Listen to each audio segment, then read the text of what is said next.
Hola amigos y amigas de YouTube, en este video estaré hablando sobre la evolución de la semántica y mencionaré a diversos autores que de alguna manera han aportado a la semántica a través del tiempo. Cabe señalar que estos autores no netamente pertenecen al campo de la semántica, sino a campos o disciplinas como filosofía, gramática, filología, lógica y demás. Empecemos con esta pregunta: ¿qué es semántica? La semántica es una rama de la lingüística que estudia el significado de las palabras. Stephen nos dice que las dos ramas que se ocupan de la palabra son la etimología y la semántica. La etimología es una disciplina establecida desde hace mucho tiempo, mientras que la semántica es comparativamente nueva. Pero como veremos a continuación, nunca el estudio del significado de las palabras fue ajeno a las especulaciones lingüístico-gramaticales, sobre todo en lo que se refiere a los cambios de significado. Lo voy a explicar de manera cronológica. Empecemos con la Edad Antigua. Podemos resaltar aquí a Papini, un gramático hindú. El más célebre de los gramáticos hindúes, estudió el valor y el empleo de las palabras. Estos estudios acompañaban a las descripciones fonéticas y las clasificaciones gramaticales. Los griegos. Para los griegos, el estudio del lenguaje fue un problema esencialmente filosófico que se insertaba en la teoría del conocimiento, cuyo núcleo eran las relaciones entre el concepto y la palabra que lo expresaba, sobre si el lenguaje era natural o artificial. Aquí podemos resaltar a Platón con su obra Crátilo. Platón dedica la parte central de su Crátilo a la cuestión de las etimologías, pero también esboza los problemas antes aludidos de la relación entre su significante y significado. Aristóteles no aborda de forma directa el problema del significado, sino él más se centra en la elaboración de la gramática, es decir, en la estructura de la lengua. Otro filósofo neoplatónico que merece ser recordado es Proclo, quien en el siglo V examinó el campo entero de los cambios semánticos y distinguió cierto número de tipos básicos como cambio cultural, la metáfora, la ampliación y la restricción del significado. Edad Media y Renacimiento. Durante la Edad Media, las reflexiones lingüísticas fueron relativamente escasas y muy raramente se ocuparon de la evolución de los significados. Podemos mencionar aquí a San Isidoro de Sevilla, quien buscó un modelo único y universal de que las lenguas serían realizaciones particulares. Santo Tomás de Aquino, que en su libro aborda los problemas semánticos. Renacimiento. Con el Renacimiento se inicia el estudio de las lenguas vulgares. Aquí tenemos como gran aporte de Antonio de Nebrija, que en 1492 publica su obra llamada Gramática Castellana. Este libro estaba escrito en una lengua vulgar, es decir, en una lengua que no fuera el latín. En este libro, Nebrija habla sobre las reglas gramaticales del castellano, y Nebrija dividía la gramática en ortografía, prosodia, etimología y sintaxis. También en el año de 1495 Nebrija va a publicar su diccionario del español al latín. Y gracias a estas dos publicaciones que hizo Nebrija, en el siglo XVI se desata un increíble y repentino interés por conocer el origen de las lenguas vulgares. Muchos filólogos y eruditos humanistas se van a entregar a la tarea de rastrear el pasado de estas lenguas, con el objetivo de dignificarlas y ponerlas a la altura intelectual del latín. Lo relevante de este periodo es que, pese a que no hay aún una auténtica ciencia del cambio semántico, durante estos siglos se despiertan los intereses semánticos que más tarde van a forzar al surgimiento de la semántica. Edad Moderna. En la Edad Moderna tenemos los aportes de Alejo de Benegas.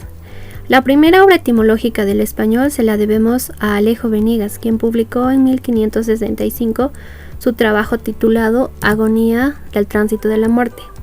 En el capítulo 8 de este libro, Benegas explica el origen etimológico de varios de cientos de vocablos, intentando defender de esta forma la tesis platónica de que a cada palabra le corresponde de forma natural un significado concreto. A partir de esta obra, muchos otros autores, entre ellos Sebastián Covarrubias, quien en 1611 va a publicar su libro Tesoro de la Lengua Castellana, uno de los mejores diccionarios etimológicos de la época, van a ocuparse de las cuestiones etimológicas. Edad contemporánea, siglo XIX. En el siglo XIX es el siglo de la filología para que los estudios semánticos cobren su propio eco. ¿Qué es filología? La filología es una ciencia que estudia los textos escritos y en ellos la estructura y la evolución de una lengua y su desarrollo histórico y literario, así como la literatura y la cultura del pueblo o grupo de pueblos que lo han producido. Es también en este siglo en donde se va a separar la filosofía del lenguaje y la lingüística para convertirse en dos disciplinas. Aquí tenemos los aportes de Michel Breal, quien es considerado el padre de la semántica moderna. Él acuñó el término semántica en su libro Ensayo de Semántica, publicado en 1897. Para él, la semántica se centraría en el estudio de los procesos de los cambios de significado. Describió las causas de los cambios morfológicos, sintácticos y semánticos y centró sus estudios en el sentido de las palabras y su evolución en el tiempo. Michel Breal rechazó la etimología para explicar el significado corriente de las palabras, pero las aceptó para conocer su historia y estableció el valor del contexto en el proceso de comunicación lingüística, el cual permite escoger el significado correcto de varios que poseen muchas palabras. Siglo XX. En el siglo XX tenemos el gran aporte de Ferdinand de Saussure. Él es considerado el padre de la lingüística estructural. Sus ideas sirvieron para el inicio y posterior desarrollo del estudio de la lingüística moderna. También inició la Escuela de Ginebra, dentro de ellas las llamadas escuelas estructuralistas.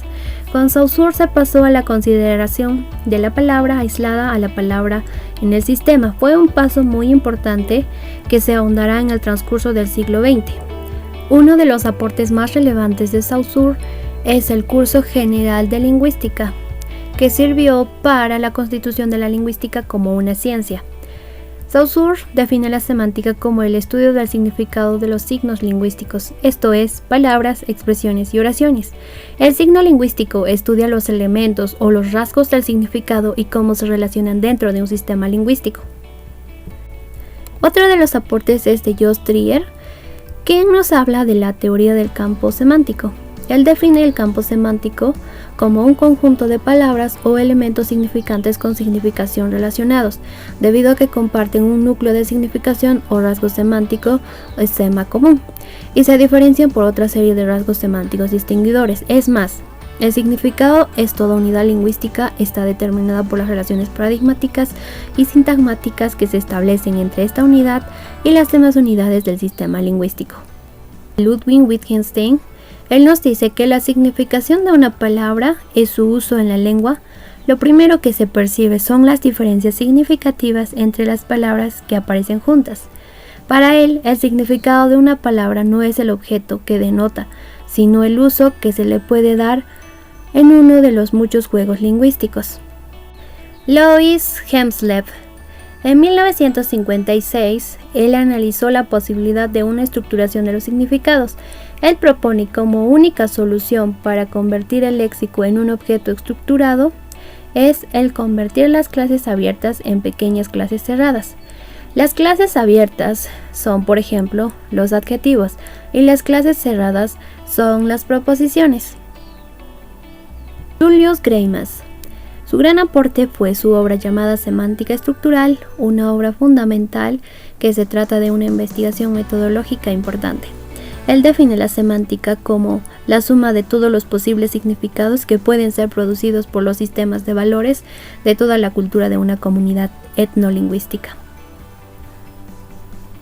Y es así como estos grandes autores han ido aportando a la semántica a través del tiempo, y hay muchos más, y mencionaremos algunos como Pierre Guiraud, que nos habla sobre la semiología, la semántica lingüística, Eugenio Coseriao, que nos habla sobre la teoría del lenguaje y lingüística general, otros como Noam Chomsky, Stephen Ullman, John Saet, Thomas Paine, Kurt Baldinger. Todos estos autores se han preocupado por precisar las terminologías como semasiología, onomasiología, significación, disignificación, morfema, lexia, sema, semema. Tal vez las opiniones de estos autores pueden ser variadas. Lo cierto es que hay una clara conciencia de que la semántica debe ser entendida como claro problema lingüístico.